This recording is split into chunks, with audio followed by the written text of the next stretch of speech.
Our guest ready, so let's bring in Joshua Womack here in a sec. After a quick word from FanDuel, sports are the best, and FanDuel is the best sportsbook to bet on sports if you want to partake in such an activity. Right now, new customers can bet just $5 and get $300 in bonus bets if their first $5 bet wins. That's right, pick a bet, put down $5, and if it hits, you unlock $300 in bonus bets to use across the app. So what are you waiting for? Visit FanDuel.com/UCSS and download the FanDuel app today to get things started. With that, we are thrilled to welcome in Josh Womack to the show, who wrote a new book called Sweaty Stories from the Cleveland Schvitz that I cannot wait to learn a little bit more about. How you doing today, Josh? I'm doing great. How you doing? We're doing great. Let's get down to it, man. You got I pulled it up. You got the book on Amazon. Tell us a little bit about your Cleveland experience and what made you want to write this book. Well, first of all, has anyone here been to the Schvitz? No, I've heard about it. You've heard about it? I've heard about it, but Okay. I have not been. Okay, so the Schvitz, long history, started in 1927 here in Cleveland, coming up on its 100th birthday. And it's one of those kind of if you know type of places in Cleveland, especially if you're from the east side. It's probably a little more on your radar. But really, it's an old-style bathhouse that's obviously still in existence today. And I had my bachelor party there in 2019, which was a great time. I was a little bit of a late bloomer. I didn't get to the Schvitz for the first time until I was like 26, 27. Oh, okay. But I wanted to write a book on it because it's one of those Cleveland places I wanted to learn more about. You just don't know much about it. There's a couple articles online here and there, and there's a lot of folklore and stories behind it, and I just really wanted to learn more. So that's where all the deals go down, huh? Is all the handshakes and backdoor that's where it goes down, right there in Schvitz. I've never heard of a bachelor party at a Schvitz. I mean, it's pretty much a 365-day-a-year bachelor party. That's kind of right. That's kind of the vibe of it. So it's basically, you walk up the stairs, and the visual kind of overtakes you. It's a bunch of guys in towels, smoking cigars, chomping on steaks, and then all you do, you eat steaks, you steam, and then you wash, rinse, and repeat, and that's it. That's kind of crazy. Earl, I ain't never heard of that. I got. What inspired you to have the bachelor party there? I'm pretty low-key. I don't like to... I don't know, like my wife had her bachelorette party down in Charleston, and I was like, I want to do something a little more low-key. I don't want to make this very expensive for my guys, So I think we were there at 5 or 6 o'clock. We were home by 10 or 11. It was pretty chill. See, the way that my marriage is set up, I had to sign some paperwork that said I couldn't have no bachelor party. That's the way it works. So yeah. But the first one though, the first bachelor party wedding, woo, that was crazy. I'll write a book about that one day. No, I won't. So what makes this, in your opinion, what makes this thing like so unique? Like what makes it like the first thing that if you go to it, what's the first thing that jumps out at you about this place? If you ask, a guy who grew up in Northeast Ohio, a lot of guys will say the Schvitz day is their favorite day of the year. So it's almost like synonymous with this type of weather, this time of year, a gloomy day. You go to the Schvitz, you warm up, you kind of feel better.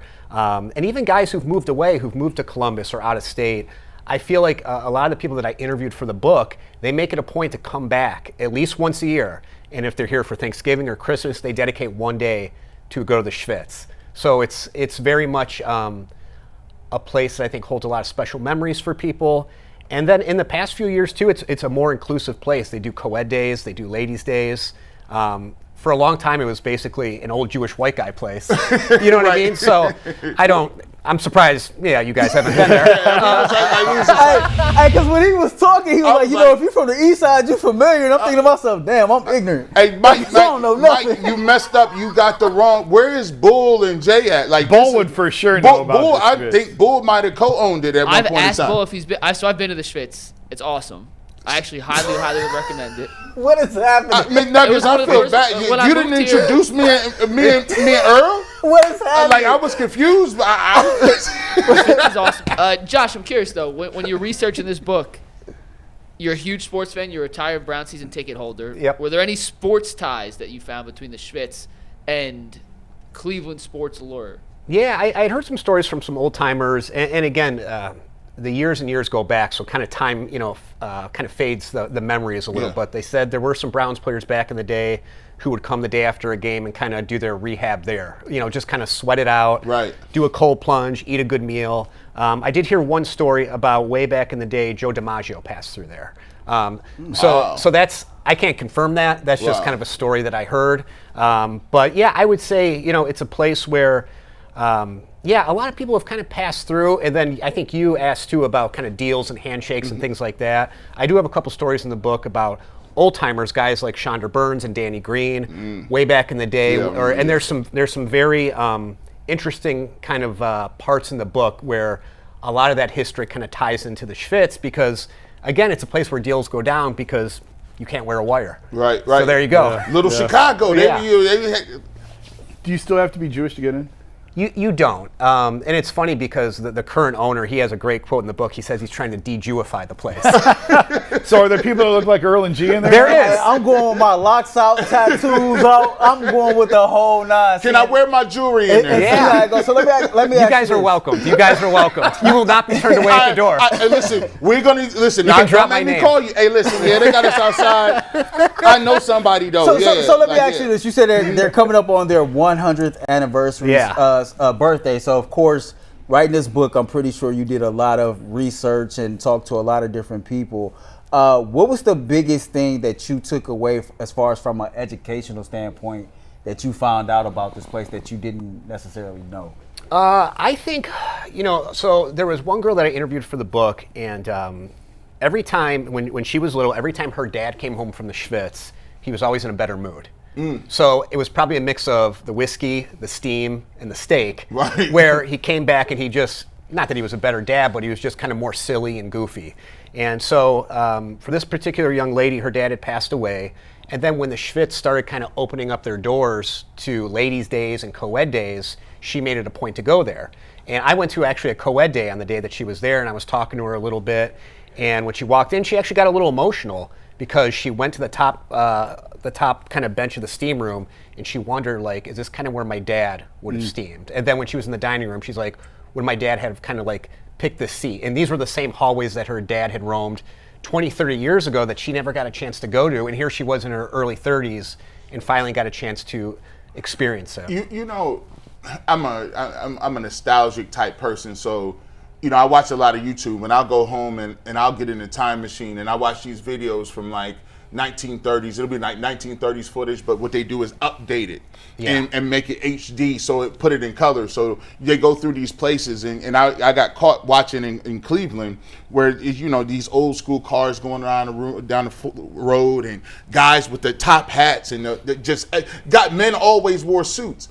And I get so nostalgic hearing this because it just reminds me of how community-based people used to be. Like these places were places you went to be in the community with one another. And the fabric of the community was based around these little hubs like this, where it wasn't just everybody knew your neighbor, right? It was you walking down the street and they'd be like, hey, that's so-and-so's kid right there. That's John's kid down here. Take a look out for him, make sure he's good. And me growing up, I came up at the fringe. Jason a little older than me, but I came up where I caught the fringe of that, where our grandmothers and grandparents were of that community and thought process. And today, even after, especially after COVID, we kind of lost a lot of that connectivity. I agree. And so how important is it to keep these traditions going and moving so that we can have that sense of community? Yeah, I mean, I think, back in the day, late 1800s, early 1900s, bathhouses were almost as common as libraries. A lot of the homes kind of in the Mount Pleasant area didn't have running water. So you had this Eastern European immigrant influx coming in, and the bathhouse is literally where you went to bathe. And yeah, I would say it was one of those things where grandfathers would take their sons, and then the sons would take their sons, and so on and so on. So it was like, for the Jewish side of it, it was almost like an unofficial bar mitzvah, I guess you could say. And by the way, I live in South Euclid. Okay.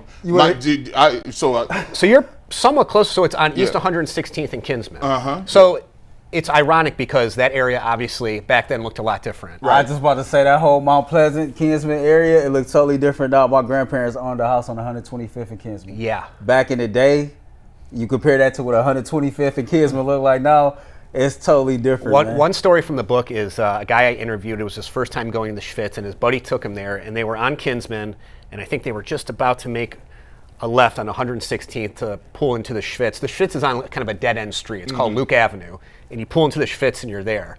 But when they pulled onto East 116th Street, On the right-hand side, they just saw a car on fire. and my buddy was like, is that a bad sign? Like, should I not be here? You know, one of those. So as soon as he said Mount Pleasant, I kind of perked up like, backed up. Yeah. Oh. Man, that's where it used to be back in the day. I'm pretty sure if they had to build it now, they're not building that thing on Mount Pleasant. No. I can guarantee you that one. So. And he saw this car on fire, and he looked to the right, and they made sure no one was in it, obviously. And the guy asked me, he goes, "You still cool? You still want to do this?" He goes, "Yeah, let's do it." That's cool. That's So it says you're a retired Browns season ticket holder. Yeah. What retired you? yeah. What year did you retire? Yeah. This is my first year, so we got him.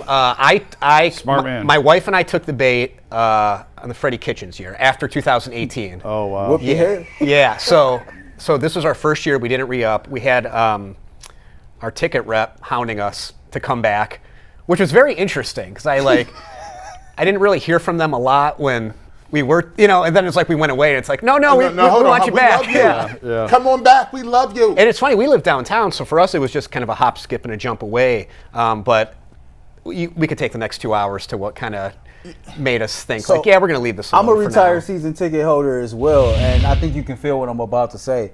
For as much as Brown season tickets cost, the BS gift that they give their fans. The Sherwin hat. Yeah, all the crazy, the gift don't even probably equal to about $30-$40 at most. Yeah. Like, that's ridiculous. Stuff like that is ridiculous. And I remember it used to be a waiting list to be a Brown season ticket holder. You're not the only person that I've heard that the reps are now calling your line, hitting your line up, trying to get you to come back. I retired after the 0-16 season. Okay, I think the first year we got a backpack, which was nice, and I think I still have it. But then you go on Twitter and you see what the Raiders and the Panthers, That's like 2018. who aren't even good teams, but you see what they're putting out there, and it's like, You're like, man, this is night and day. Like, I still remember the home opener 2018. We played the Pittsburgh Steelers. Yeah. The rained all game. Yep. The game goes to overtime. That was Josh Gordon's last game as a Cleveland Browns player. Now, we're trying to figure out this. Jay sits here in his seat, and he's been watching the Browns for years, and he said he's only made a scar tissue now because the Browns have hurt him so bad. I've been trying to get him counseling. I've been really. My wife tries to get me counseling. Yeah. Does it still mess up your Sundays when they lose? It does. Yeah. It still kind of hits you it makes you feel rotten afterwards. They need to study this phenomenon. And I'm trying to figure out how Jason does it. Jason has found a way to unplug his life and soul from the Browns. It's tough. It don't impact me at all. It is good for you. You're a better man than all of us. If I can bottle that and put it in it literally, like this week, it was the bye week, and I was walking around the house and said, "Man, this is great. Nice. This is great." I'm like, I went on a walk. Like I was out. Listen, my wife put up her Christmas stuff. But I don't understand how that impacts me. I'm still trying to figure it out to this day. Well, I mean, even yesterday, I was watching the other games on Red Zone and whatnot. And, I saw everything that obviously went on with Flacco and the yardage.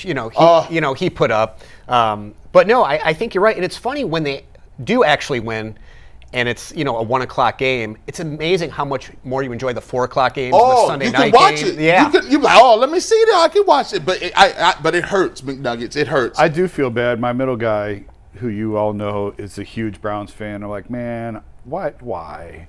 I'm sorry. Like, why? My oldest thinks the Browns are a joke. He don't even care. He's not even. You need to take your middle one to the Schvitz and cleanse him of all that. Literally sweat out the team. Yeah. Yeah, I mean, I'm telling you, they're losing a generation of fans, man. I was like that. I used to be riding inside. Like, the running joke now is the Cleveland Browns done broke me. Yeah. The Browns ain't broke me. No, they ain't broke me. I just chose to place that energy elsewhere. But before, I'm not like G. I'm not a former athlete turned media personality. I'm a lifelong fan who just got a few breaks, and here I am. Yep.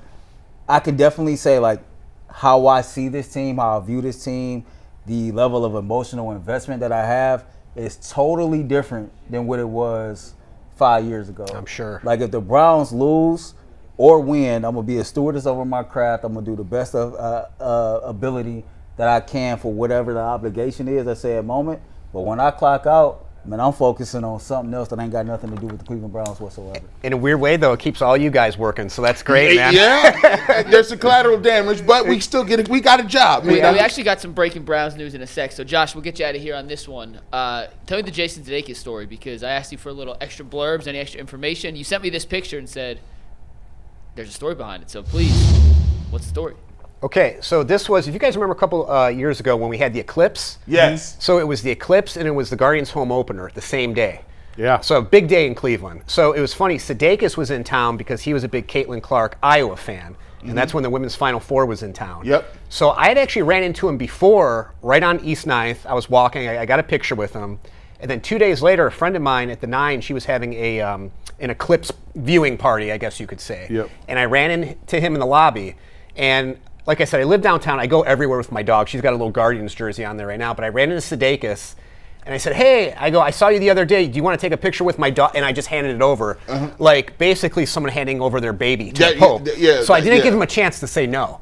And I took the picture real quick, and he said, oh, okay, great, and handed it back. And it was funny because I did the same thing a couple weeks ago with Ken Carmen. Yeah. Not as exciting as Jason Sudeikis, but still fun. Yeah. you see the dog. The dog was like, "Hey man, you going? What is this?" And he handed me back. Like the dog was not impressed by either Ken Carmen or Sudeikis. Yeah. Like the caption is, "Yeah, you listen. He holding me way too tight." Yeah. Let's go. All right, Josh, give us a little more info where you can find the book. 20 Stories from the Cleveland Schvitz. Yeah, so it comes out tomorrow. Obviously, it's on Amazon. There's a couple bookstores in the area, Fireside Books in Sugar Falls, Max Backs in Cleveland Heights. I'll be doing an author talk at Max Backs on November 11th at 6 o'clock, and then I'll be doing one at Fireside Bookshop at 1 o'clock on Saturday, November 8th. So if you guys haven't been to the Schvitz before, this is my invite to you, we'll put it together. I promise. Earl, make sure you get this on tape, so when we get to the door, we got the proof. We gonna tell them. Let's go. You won't be turned away. I promise. Awesome. We appreciate you. Make sure you go check out that Thank you, book. guys. And make sure Really it's on appreciate Amazon, it. man. Thank you. Big Nuggets. Awesome. That was Joshua Womack. We do have some legit